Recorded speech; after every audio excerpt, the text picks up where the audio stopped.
कपड़े धोने वाली बहू। शादी के पहले से ही विभा को कपड़े धोने का बड़ा शौक था। कभी नल के नीचे तो कभी तालाब के पास। अरे मेरी नीली वाली लुंगी नहीं दिख रही है। विभा की अम्मा, कहाँ रखी है लुंगी? अरे वो तो विभा ने परसों ही धोकर रखी थी आपकी अलमारी में, देखो वहीं होगी। वो ना मैंने आज धो दी, मुझे लगा कि गंदी हो गई होगी।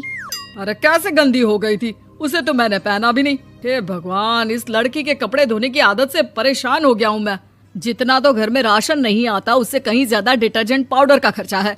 इसकी शादी करवा दो, शादी जाए अपने घर में ही करे काम, फिर चाहे घर के कपड़े धोने हो या पूरे गांव के। हाँ ठीक बोल रही हो, देखता हूँ मैं कोई लड़का। वो दिन भी आ जाता है जब विभा को देखने लड़के वाले आ जाते हैं। लड़की मुझे अच्छी लगी। होने वाली सास कहती है, बेटी अगर कुछ पूछना है तो पूछ लो। वैसे तो हमारी लड़की बहुत ही शर्मीली है, जो बोल दो वो मान लेती है, इसे क्या पूछना होगा। अरे कैसी बात कर रही हो माँ, मुझे इन लोगों के घर रहना है, सवाल तो कई है। हाँ हाँ बेटा, पूछ लो ना, क्या पूछना है। आप लोगों के घर कपड़े कौन धोता है? सास का मुंह बन जाता है।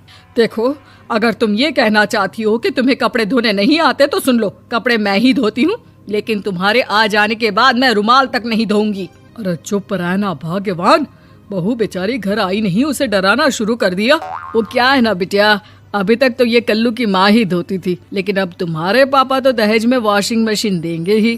तभी विभा की माँ बोल पड़ती है, सवाल भी पूछा तो क्या। वैसे भाई साहब, मशीन की तो फिर भी कपड़े धोने की कैपेसिटी होती है, मतलब जो बिटिया दे रहे हैं ना विभा, इसे कपड़े धोने का बहुत शौक है। ये आप लोगों के क्या, आस पड़ोस गांव मोहल्ले सबके कपड़े धो दे और उफ तक ना करे। बाहर देखा नहीं आपने कितने कपड़े सूख रहे हैं, सब हमारी बिटिया ने ही तो धोए हैं। बस भी करो ना माँ, शर्म आ रही इतनी तारीफ सुनकर। और तो और एक दाग निकाल कर दिखाओ तो मान जाओ। हाँ अच्छा अच्छा, माफ करना बेटा, मैंने गलत समझा, हमें तो रिश्ता बहुत पसंद है। और ऐसे जुड़ जाता है रिश्ता कपड़े धोने का शौक रखने वाली विभा का। उसकी शादी हो जाती है कोयला फैक्ट्री में काम करने वाले कल्लू के साथ। शादी के बाद अचानक विभा चिल्लाती हुई सास के पास आती है। सासू माँ, अरे सासू माँ कहाँ है आप? ये तो धोखा है, धोखा दिया आप लोगों ने मुझे। इसे ससुर के चक्कर के बारे में पता चल गया। अरे तो उसमें तुझे क्यों धोखा मिला है? अरे नल में पानी नहीं आता, कपड़े कैसे कब धुलेंगे?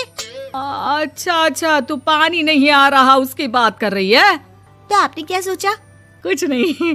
अच्छा, तेरी माँ ने कहा था कि कपड़े धोने का शौक है तुझे, याद आया मुझे। शौक शौक बोलकर कपड़े धोने वाले मेरे जुनून को कम ना आके सासू माँ, कपड़ा धोना मेरा गुरूर है। तभी पति भी वहाँ आ जाता है। अभी अभी मैंने इसे सनी देओल की फिल्म दिखाई है, उसी के डायलॉग मार रही है माँ। अच्छा सुन, साफ साफ बता रही हूँ, पानी सुबह 4 से 6 और शाम को 10 से 12 आता है, समझी? विभा टाइमिंग सुनकर हैरान हो जाती है। ये क्या भूतों का मोहल्ला है? सुबह 4 बजे उठकर कौन कपड़े धोता है? 4 बजे टंकी में पानी जाता है, फिर सारा दिन धोना ना, किसने मना किया? अरे कैसी बात कर रही हैं? 200 लीटर की टंकी में कितने कपड़े धो लूंगी मैं, सुबह ही उठ जाऊंगी मैं। अब क्या था, विभा सुबह 4 से लेकर रात के 12 बजे तक कपड़े ही धोती रहती। एक रोज सास पड़ोस से निकलकर कहीं जा रही होती है कि साथ वाली कहती है, हाँ कल्लू की माँ, जरा ये बताओ कि 2 साड़ी है, 2 ब्लाउज और एक पेटीकोट और एक नाड़े वाला लंबा कच्छा। हाँ तो? अरे तो क्या, कितना लोगी धुलाई ये बताओ। धोबन दिख रहे हैं हम क्या? हमारे पति सरकारी नौकरी से अभी अभी रिटायर हुए हैं और बेटा सुपरवाइजर है कोयला फैक्ट्री में। धोबन समझ रखा है हमें। हाय रे कल्लू की अम्मा, माफ कर दो, वो तो मोहल्ले में यही सब बता रहे थे कि तुमने बहू को कपड़ा धुलवाने के काम में लगा दिया है। सास को पड़ोसन की बात सुनकर गुस्सा आ जाता है। वो घर पहुंचती है जहां घर के बाहर ही इतने सारे कपड़े सूख रहे होते हैं जितने कि किसी धोबन के घर पर। अरे ओ कल्लू की दुल्हन, बाहर निकल।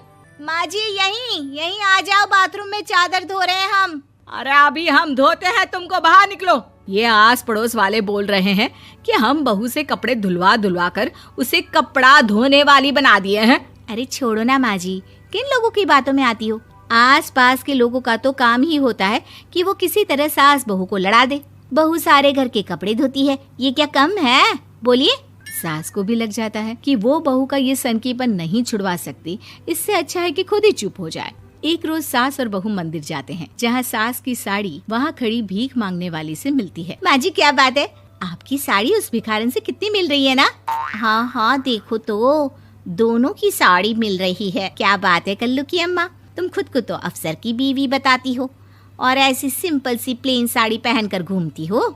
सिंपल और प्लेन नहीं है ये साड़ी। तो क्या सोने के धागे से फूल बने हैं? कुछ भी सासू माँ, कुछ भी। हाँ बने थे इस साड़ी में सोने के धागे से फूल। मेरे पति लेकर आए थे मद्रास से स्पेशली मेरे लिए 10,000 की। ताहे भाई साहब इस भिखारन के लिए भी सेम टू सेम साड़ी लेकर आए होंगे 10,000 की। सास उस वक्त तो कुछ नहीं कहती, लेकिन बहू के साथ घर आती है और अलमारी से एल्बम निकाल कर लाती है। ये साड़ी देख रही है, ये वही साड़ी है जिसे मैंने अभी पहना था। इस साड़ी में ये जो चमकदार फूल दिख रहे हैं ना, ये सोने के धागों से काढ़े गए हैं। लेकिन तू लोकल वॉशिंग मशीन ब्रश से घिस घिस कर सारे फूलों को निकाल कर साड़ी प्लेन कर दी। मुझे माफ कर दीजिए सासू माँ। और तो और, जब मैंने तुझे तेरी गलती के लिए कुछ नहीं कहा, लेकिन तूने तो सबके सामने मेरा मजाक ही बना दिया। क्यों? बहू को समझ में आ जाता है कि अब से उसका कपड़े धोना बंद।